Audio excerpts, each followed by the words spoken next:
Today I'm going to be showing you guys how to DIY a cedar window planter, and it's just going to elevate the front of your home and make it look so much nicer.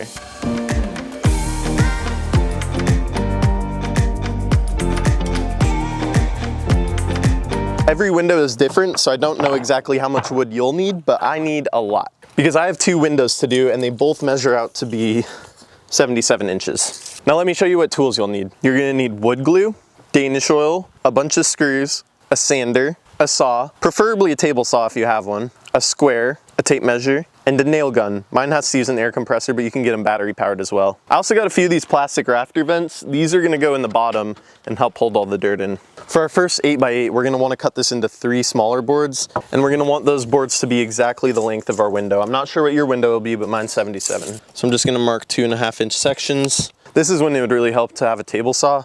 Since I don't have one, I'm just gonna be really careful. These boards don't have to be perfect, but I'm just gonna kind of follow the line. Also, you should really use safety goggles. I don't have any, so I'm gonna use the safety squints.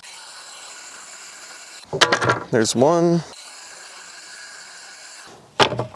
Next, you have 3 of these boards. One will be a little bit smaller, but we're gonna use those in the back, so it's okay. And make sure you're saving all your spare wood. Now I'm gonna get one more of the smaller boards from our next 8x8. By 8x8, I mean 8 inches long by 8 feet. I really don't know what I'm doing too much. I'm a self-taught 24-year-old that is kind of learning as he goes. So hopefully you guys can learn something from me during this video and hopefully figure out how to do this yourself. Because I know DIY videos on YouTube can be confusing. Now we got all our longer pieces for the box. Now with our scraps, we're gonna be making the shorter pieces that go on the side. And I chose to make these 8 inches long. You can make them longer or shorter, depending on how far you want your box to stick out. I want my box to stick out roughly 10 inches, but you can make it smaller if you don't want it to stick out that far. These are gonna be 2.5 inches wide as well. You should be able to get 6 pieces out of this, but we're only gonna need 4.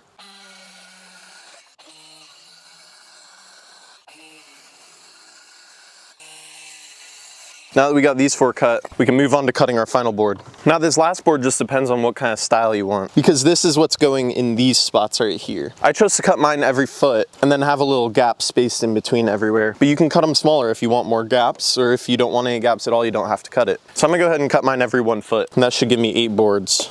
If you are cutting this board, make sure that you keep all the pieces organized so you know what gaps line up where. Now for our last pieces, I'm going to be using this piece of scrap. I'm going to be getting 2 pieces that are 2.5 inches by 5 inches. All right, that should do it for all the pieces we need. Just to recap, you should have 2 2.5 inch by 5 inch pieces, 8 1-foot pieces, 4 2.5 inch by 8 inch pieces, and 4 2.5 inch pieces that are as long as your windows are. Now that we got all the pieces, we get to put everything together. For this next part, you're gonna need the wood glue, the nail gun, 2 of your long boards, and 4 of the 8-inch boards.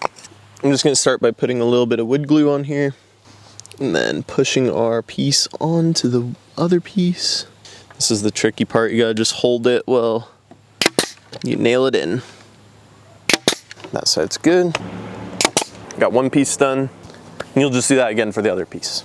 Now that I've got 2 pieces that look like this, we're gonna set these down, maybe using these 2 5 pieces, and I'm gonna stick them right in between to kind of hold them in place and line up these other pieces. We're gonna grab all of these bigger boards. And I'm just gonna give these a little bit of a sanding because it's easier to do it now, just to get all these little flimsy pieces off. So then I'm just gonna lay these down and figure out how I want the spacing to be. And you want to remember to line them up how the grain was facing when you cut it. That's why you try to keep them organized. Then once I have all the gaps straight and how I like them, I'm just going to go ahead and hit this with some nails.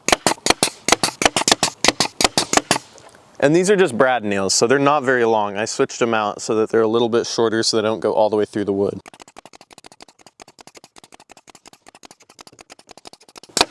You can never have too many nails, so don't go shy with the nails. And now, should have something like this. Now we're gonna take our 2 extra boards, and we're just gonna fit them in right here, and I'm just gonna find out right where I need to cut it because I forgot to cut these.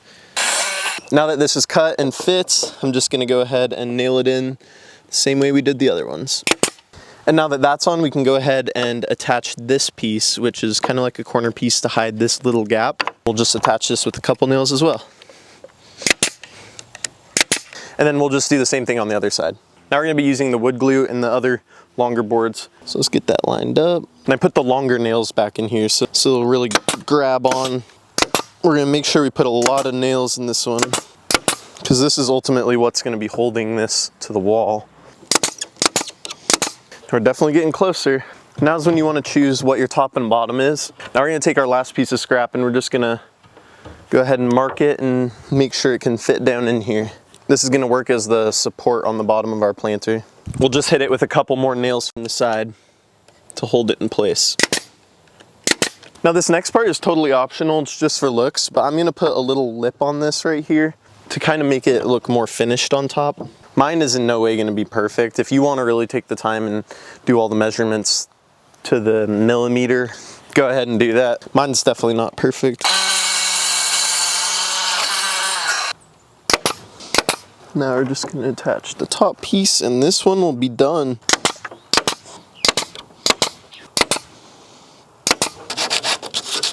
Now all there really is to get done is just sand it down, fill all the nail holes you can see, and seal it. But I'm gonna show you guys how I'm mounting it because I'm running out of daylight. To mount it, I'm basically just gonna be mounting a 2x4 right here first for it to rest on. So now I'm just gonna drill a couple holes. I'm gonna drill in right here where we marked.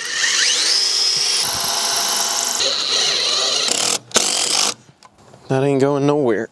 Now that the 2x4 is on there, that'll help me hold this up while I figure out exactly where I want this to sit.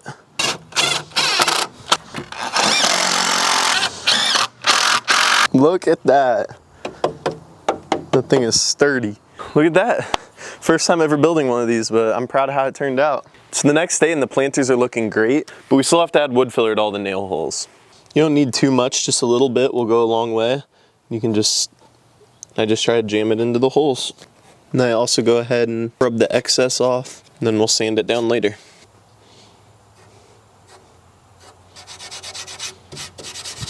Now we're just gonna wait for the wood filler to dry and we're gonna sand this down. This one's basically done, just needs a light sanding everywhere and then it's ready to be stained. And to seal it, I'm just gonna be using Danish oil. I'm gonna go ahead and use a rag and Danish oil to just cover this whole thing and protect it. And you do wanna be very generous with this stuff because it soaks into the wood to help protect it.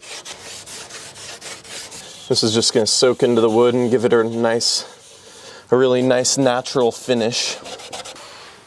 I'm not gonna lie to you guys, this is my first time ever building a flower box like this. And I'm actually really happy with how it's turning out. And I will be sealing the back of it as well. I'm gonna have to take it off the wall to do that, but just want you guys to know that I will be doing that too.